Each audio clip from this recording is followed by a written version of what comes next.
ಜಗಳೂರು ಕೆರೆ ಸಮೀಪ ಉರುಳಿ ಬಿದ್ದ ಬಸ್, ಪ್ರಯಾಣಿಕರು ಪ್ರಾಣಾಪಾಯದಿಂದ ಪಾರು.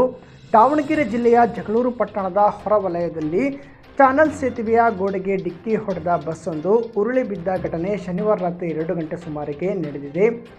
ಜಗಳೂರು ಪಟ್ಟಣದ ಹೊರವಲಯದಲ್ಲಿರುವ ಕೆರೆ ಏರಿ ಸಮೀಪದ ಕೆರೆಕೋಡಿ ಬಸವೇಶ್ವರ ದೇವಸ್ಥಾನ ಬಳಿಯ ಸಣ್ಣ ಚಾನಲ್ ಸೇತುವೆಯ ತಡೆಗೋಡೆಗೆ ಡಿಕ್ಕಿ ಹೊಡೆದು ನಾಗಶ್ರೀ ಹೆಸರಿನ ಖಾಸಗಿ ಸ್ಲೀಪರ್ ಬಸ್ ಉರುಳಿ ಬಿದ್ದಿದೆ. ಬಸ್ಸಿನಲ್ಲಿದ್ದ 42 ಜನರ ಪೈಕಿ 12 ಜನರಿಗೆ ಗಾಯಗಳಾಗಿದ್ದು, ಗಾಯಾಳುಗಳನ್ನು ಜಗಳೂರು ಪಟ್ಟಣದ ಆಸ್ಪತ್ರೆಯಲ್ಲಿ ಪ್ರಾಥಮಿಕ ಚಿಕಿತ್ಸೆ ಕೊಡಿಸಿ ಹೆಚ್ಚಿನ ಚಿಕಿತ್ಸೆಗೆ ದಾವಣಗೆರೆ ಜಿಲ್ಲಾಸ್ಪತ್ರೆಗೆ ದಾಖಲಿಸಲಾಗಿದೆ. ಹಗರಿಬೊಮ್ಮನಹಳ್ಳಿಯಿಂದ ಕೊಟ್ಟೂರು ಮಾರ್ಗವಾಗಿ ಜಗಳೂರಿಗೆ ಬಂದ ಬಸ್ ಬೆಂಗಳೂರಿಗೆ ಹೋಗುತ್ತಿತ್ತು ಎಂದು ತಿಳಿದು ಬಂದಿದ್ದು, ಅಪಘಾತದಲ್ಲಿ ಪ್ರಯಾಣಿಕರಿಗೆ ಗಾಯಗಳಾಗಿದ್ದು, ಅದೃಷ್ಟವಶಾತ್ ಯಾವುದೇ ಪ್ರಾಣಾಪಾಯ ಸಂಭವಿಸಿಲ್ಲ.